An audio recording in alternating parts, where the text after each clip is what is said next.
So today we are just going to talk about time management and how to manage your time. So we just want to start on the first slide. So why is time management important? Time management is important in relation to mental health because it can increase self-awareness, decreases depressive and anxiety symptoms. It can increase positive mood, productivity, and also success in work and school. So part of time management is prioritizing your work, and lists can be super helpful with this. So making a list, like not just including school, but like work or anything you have to do in general can give you a clear idea of what needs to be done. So it doesn't feel so vague in your head.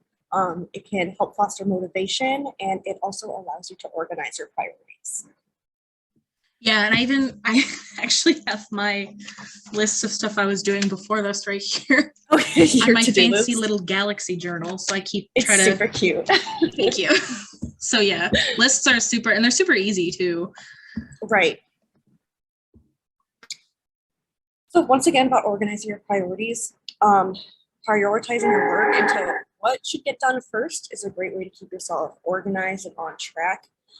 This can be personalized and tailored to any way you want. So it can be by due date or by difficulty. I know some people prefer to tackle like bigger projects first just because they're the most stressful, and to just get that out of the way can help relieve a lot of anxiety. But at the same time, you can also start by like warming up with smaller, easier assignments as well. And then this also goes into prioritizing your work. Starting early to divide your workload will make things a lot easier for you in the long run. So the amount of work that needs to be done can quickly just pile up and get overwhelming regardless of how organized you are. And so dividing that into manageable pieces can prevent that from happening and relieve a lot of your anxiety about getting everything done. So an example of this would be a paper working on a few paragraphs at a time as opposed to the entire thing. And then also establishing a schedule is super important, and getting into a routine of doing the schedule. It'll help you manage your time, and so you won't get stuck on one singular task, and you'll be able to get other things done as well. And then we're going to go into some applications of doing this. Yeah, so I mean, time, like all the stuff you hear about time management, it sounds like all the tips are kind of the same, like establish a schedule, organize your priorities, but it's hard to apply that practically. So I wanted to kind of do an example of like what pardon my brother in the background of a typical, I tried to kind of imagine what a typical week for a working college student, because I assume most of the people who are watching this would be of that group. So, and as an example, for a full week for a working college student, and some things you might have to do is study for a final, plan your brother's birthday party, do your homework for your classes, take said final, go to work, practice painting, babysit your cousin, start drafting your thesis or your final exam, your midterm or whatever essay. You know, you're doing classwork for multiple classes at once most of the time. You need time to clean, you want to meal plan for that week, and you want to go out and see the new movie that just got released to theaters. So all of that sounds impossible to do when you look at it like this. But if we use some of the tips that we talked about earlier, you can kind of break it down into chunks. So you can start by making a list of the things you need to do, which that previous slide already did. You prioritize the things that need to get done first. You start as early as you can on those priorities, and then you establish a schedule for yourself. So let's try to apply these tips to this hopefully real world scenario. So you want to start with the things that you can't move around. These are things that have a hard due date, a hard time you need to do them, like at work. You can't really push around your work. You work the schedule that you have. You can't move that around. You can't move the time that you have to babysit if you have to babysit. You can't move around the time that your final is and the due dates for your work. So these things are the things that you normally want to get done first.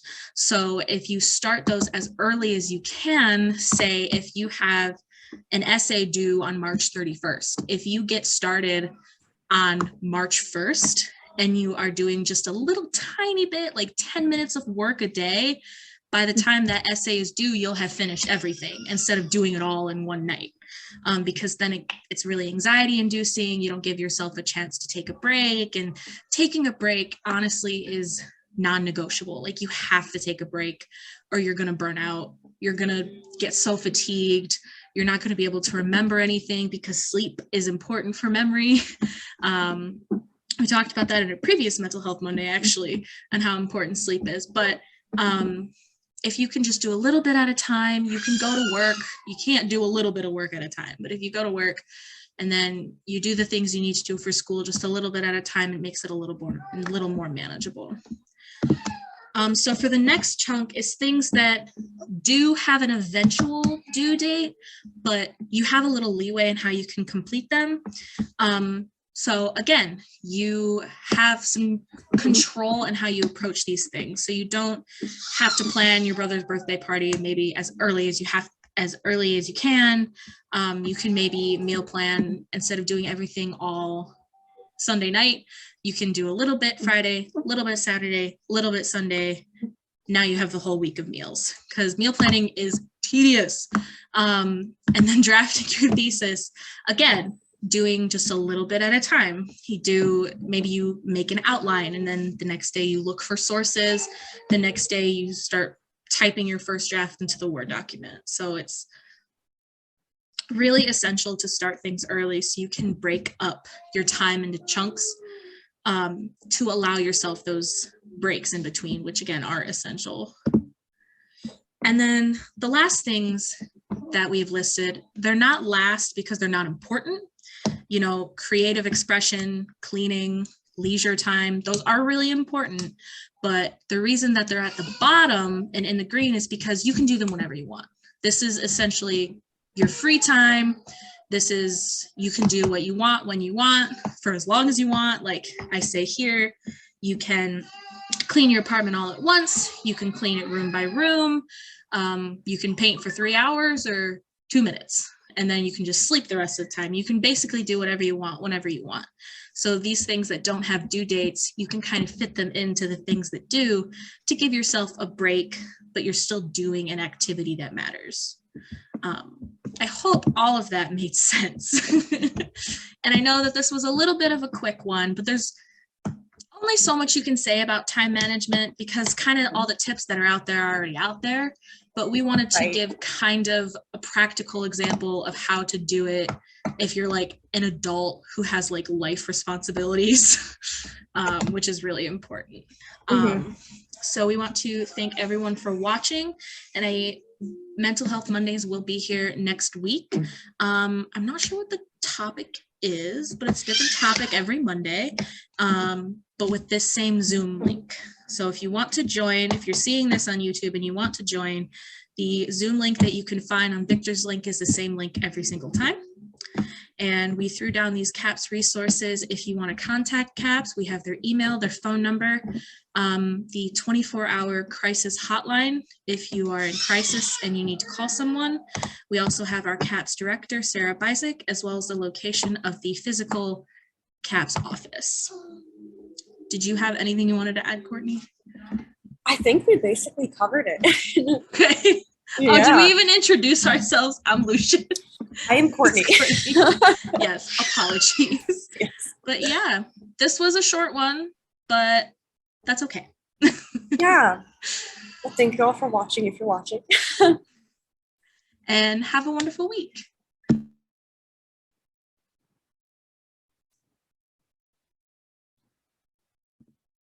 I think if you can stop the recording, it should send automatically. Are you recording to the cloud? Am I recording? Yeah. No, I'm not recording. I wasn't. Oh, maybe I was.